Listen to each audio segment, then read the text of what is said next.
তৃণমূল তবু তো মুসলমানদেরকে ভোট ব্যাংক বলে একটা ছেঁড়া জুতোর মূল্যও দেয় কে আদি, আপনারা তো সেটাও দেন না। এটা ইমাম সাহেব অত্যন্ত বাজে কথা বলেছেন। এবং এই ধরনের ব্যক্তি, এরা তো, এদের কথাবার্তা শুনে যেটা বোঝা যায় যে এরা তো পুরো একটা রাজনৈতিক দলের চাটা ছাড়া দ্বিতীয় কিছু নয়। অতএব এদের কথার কোনো গ্রহণযোগ্যতা নেই, কোনো ভিত্তি নেই, এদের মতো মানুষের কোনো মূল্যায়নও নেই সমাজে। আর এই ধরনের একটা শ্রেণীর ইমামদের জন্যই আজকের সমাজ ধ্বংসের দিকে এগিয়ে গেছে। নইলে মুসলিম সমাজ সে তার অধিকারের লড়াই লড়ছে। মুসলিম সমাজের পক্ষ থেকে একটা যে বিধায়ক পীরজাদা নওশাদ সিদ্দিকী, তার কেউ বিরুদ্ধচারণ করতে এরা ছাড়ে না। অতএব এদের কি সমাজে গ্রহণযোগ্যতা আছে, এদের নিজস্ব কি আছে? এরা ওই কোনো পার্টির দালালি ছাড়া এদের আর কোনো কাজ নেই। এরা দালাল ছাড়া এদের দ্বিতীয় কিছু নয়। এর এত বড় হিম্মত কে দিয়েছে? মুসলমান সমাজকে একটা জুতোর সঙ্গে তুলনা করছে, আবার ছেঁড়া জুতোর সঙ্গে তুলনা করছে। মানে এই ধরনের মানুষদেরকে এই মিডিয়ার সামনে আনাটাও একটা অন্যায় আমি মনে করি। কেন, কারা এরা? এদের সমাজে কি ভিত্তি আছে? কজন এই ধরনের মানুষের কথা শোনে? আজকের তাদেরকে আমরা মিডিয়ার মাধ্যমে বড় একটা জায়গায় তুলে দিয়ে আমরা মুসলমান সম্প্রদায়ের হোতা বানিয়ে দিয়েছি। কিন্তু না, এরা সমাজের একটা কীটের থেকেও জঘন্য। এদেরকে যদি সেই জ্ঞান থাকতো, এর যদি সেই এলেম থাকতো, এর যদি সেই বিদ্যা থাকতো, তাহলে ও বলুক না। মমতা ব্যানার্জি যে কথাগুলো বলে ক্ষমতায় এসেছিল, সেই কথাগুলোর আজও পর্যন্ত একটা ঠিক করতে পেরেছে? 10,000 মাদ্রাসা দিতে পেরেছে? ওয়াকাফ সম্পত্তি উদ্ধার করতে পেরেছে? আজকে শিক্ষা কোথায়, স্বাস্থ্য কোথায়, কর্মসংস্থান কোথায়? আজকের সারা রাজ্যের বেকার যুবক তাদের কি অবস্থা, সেই কথাগুলো বলতে পারবে? ওর নিজের বাড়িতে ওর মা, ওর বাবা, ও যেখানে শোবে আর কি মৃত্যুর পরে, সেই কবরস্থানটা ওয়াকাফ সম্পত্তি দখল হয়ে যাচ্ছে, যেটা কেন্দ্র সরকার করেছে, সেটার বিরুদ্ধে প্রোটেস্ট করতে পারছে। কেননা ওর দিদি বলে দিয়েছে যে এখানে গুলোগুলি করা চলবে না, দিল্লিতে যে গুলোগুলি করতে হবে। তো এদের তো এই ধরনেরই কাজ। এরা মিডিয়ার সামনে ভেসে থাকার জন্য কিছু কিছু কথাবার্তা বলেন। এদের কথায় আমরা কোনো মূল্যই দেই না, কোনো পাত্তাই দেই না। আর মুসলমান সমাজও এদের কথা শোনে না। পীরজাদা নওশাদ সিদ্দিকী সাহেব, তিনি যেভাবে প্রোটেস্ট করছেন, আন্দোলন করছেন মুসলিম সমাজের জন্য, হিন্দু সমাজের জন্য, গরিব দলিত আদিবাসীর জন্য, প্রত্যেকটা পিছড়ে বর্গের মানুষের জন্য, যেটা প্রকৃত হাদিস কোরআন শিক্ষা দিয়েছে। তুমি শুধু তোমার জাতির নয়, তুমি মানুষ্য জাতির। আগে তো আমি মানুষ, তারপরে তো আমার ধর্ম। আমি কি ধর্ম ধারণ করব না করব সেটা আমার ব্যক্তিগত বিষয়। তাই আমরা বলছি যে এই ধরনের মানুষদের থেকে মানুষ আগামী দিন এমনি তো দূরে সরে গেছে, আরো সরে যাবে। তবে এরপরে এই ধরনের মানুষদেরকে জুতো পেটা করবে। কেন, এরা যে ধরনের ভাষা বল বাক্য ব্যবহার করছে, মানুষ পাবলিক খেপে গেলে এদেরকে একা পেলে আগামী দিন হয়তো জুতো পেটা করবে। কেন, এরা সংবিধানের বিরুদ্ধে কথা বলে এবং এই ধরনের মানুষদের জন্যই পশ্চিমবাংলায় আরো বিভিন্ন মুসলিম সমাজের মানুষদেরকে উগ্রবাদী হিসাবে দেখানো হয়, এদের মতো মানুষের জন্য। কেন, পেটে তো লাথি মারলেও মনে হয় কিছু বার হবে না। তো এদের এই পা চাটা ছাড়া দ্বিতীয় কোনো কাজ নেই। আজকে যে প্রশ্নটি উঠে এসছে, মুখ্যমন্ত্রী ওখানকার এসপিকে বলে দিচ্ছিলেন নাকি যে আপনি এরকম বক্তব্য রাখুন? আমি সেই এসপিকে দায়িত্ব নিয়ে বলছি, যেই দায়িত্ব ছিল এসপির, এখনো ওই জায়গাটা নির্বাচন কমিশনের আন্ডারে। নির্বাচন কমিশন পরিচালনা করে 3 জন আইএস অফিসার এবং ওখানকার আইপিএস অফিসাররা তাদের আন্ডারে।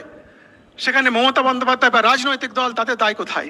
কত বড় বোকা এটা আগে ভাবুন। মানে বোকা না হলে এই ধরনের কথা বলে?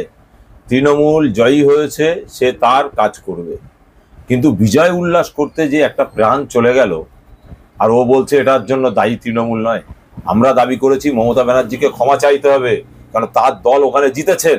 আর জেতার পরেই একটা শিশু সন্তানের 10 বছরের বালিকার জীবন চলে যাবে, যে বালিকাটা আগামী প্রজন্মের জন্য, আগামী ভবিষ্যতের জন্য আজকের তার মা কি ভাবছে, তার বাবা কি ভাবছে, তাদের ঘুমটা হারাম হয়ে গেল। ওই গ্রামটা আজকের অন্ধকার হয়ে গেল, সারা গ্রামময় আজকের কান্নার রোল পড়ে গেল। আর সেখানে আজকের আমাদের পীরজাদা নওশাদ সিদ্দিকী সাহেব আজকে গেছেন। তো এই ধরনের মানুষ, এদের কথার কোনো মূল্য নেই। কেন, এ কি বলতে চাইছে? এটা তৃণমূলের দোষ নয়, এটা ওই এলাকার মানুষের দোষ নয়। তাহলে তারা উল্লাস করতে যেয়ে তারা সকেট বোমা ছুটছে, তার কে কিসে ভোট দেবে না দেবে সেটা তার ব্যক্তিগত ব্যাপার। তাহলে গণতন্ত্রকে হরণ করে এদের মতো মানুষগুলো আগামী দিন আবার এই মমতা ব্যানার্জিকে ক্ষমতায় আনার চেষ্টা করবে। অতএব এই ধরনের ইমামদেরকে এই বেআইনি কথা বলার জন্য জেল হওয়া উচিত। এবং আগামী দিন ভারতবর্ষের সংবিধান মোতাবেক এদেরকে জেল বন্দি করে রাখা উচিত। এদেরকে একদম বাইরের আলোয় প্রকাশ্যে ঘোরা ঠিক নয়। কিন্তু পুলিশ বলছে এটা তো বোমার স্প্লিন্টারের আঘাতে অ্যাক্সিডেন্টলি মারা গেছে। এটা তদন্ত হচ্ছে, তদন্ত রিপোর্ট উঠে আসবে, সেই রিপোর্ট অনুযায়ী হবে। কিন্তু এই তদন্তটা দেখুন, আজকে আমি পেপারে দেখেছি একটা চাচা বয়স্ক দাড়িওয়ালা তাকে ধরে নিয়ে এসছে। এই সঠিক কি এটা ভাবতে হবে। ওই ব্যক্তি কি বোম মারতে পারে? উনি হয়তো ওই মিছিলে ছিলেন, কিন্তু উনি কি বোম মারতে পারে? কেন, ওনার যে বৃদ্ধ বয়স, ওই বয়স উনি নিজেই হাঁটতে পারেন না ঠিক মতো, তো উনি কি বোম হাতে করবেন? এটা 2-4 জনকে অ্যারেস্ট করবে, জামিন হয়ে যাবে। কেন, তৃণমূলের যে সমস্ত বাহিনী আছে তাদের দিয়েই এই ধরনের কাজগুলো করানো হয়। এইটার বিরুদ্ধেই তো আমাদের লড়াই, যে এসি রুমে বসে যারা নেতৃত্ব দিচ্ছে তারা এসি রুমে বসছে, তারা 4 চাকা গাড়ি চড়ে ঘুরছে, এসি গাড়ি চড়ে ঘুরছে, লাল বাতি চড়ে ঘুরছে, আর তুমি যার জন্য মারামারি করছো তাদের হালটা এই। আর তোমার হালটা আজকের কেন বোমগুলি পিস্তলের হাতে যাবে? তোমার হালটা আজকে কেন জেলের মধ্যে যাবে? এই বার্তাটা একমাত্র নওশাদ সিদ্দিকীই দিয়েছে। নওশাদ সিদ্দিকীর বাইরে এই ধরনের কোনো বক্তব্য কোনো মানুষ, কোনো এমএলএ, কোনো বিধায়ক, কোনো রাজনৈতিক দলের নেতা লিডারদের এই ধরনের বক্তব্য নেই। তো একমাত্র নওশাদ সিদ্দিকী বাপের বেটা বলতে পারে যে চায়ের দোকানে নন এসিতে বসে তোমরা হিন্দু, মুসলমান, সিপিএম, তৃণমূল, আইএসএফ, কংগ্রেস সবাই মিলে বসে একসঙ্গে চা খাও। এই ভ্রাতৃত্ববোধের কথা, এই সাম্যবাদের কথা এবং এই সম্প্রীতির কথা একমাত্র নওশাদ সিদ্দিকী ছাড়া আর দ্বিতীয় কোনো বিধায়ক বলে না।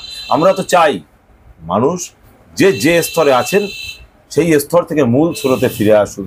কেন আপনি জেলের মধ্যে থাকবেন? এগুলো হচ্ছে একটা রাজনৈতিক কারবারি, যারা রাজনীতিটাকে নিয়ে ব্যবসা করে খেতে চায় তাদের আঙুল হিলানিতে একটা শ্রেণীকে দিয়ে বোম বাঁধায়, একটা শ্রেণীকে দিয়ে বোম মারায়, একটা শ্রেণীকে দিয়ে বন্দুক আনায়, একটা শ্রেণীকে দিয়ে বন্দুক দিয়ে মানুষকে মারে, আবার তারাই কেস করে, তারাই আবার জেলের মধ্যে ভরে। এটা রাজনৈতিক কারবারিদের কাজ।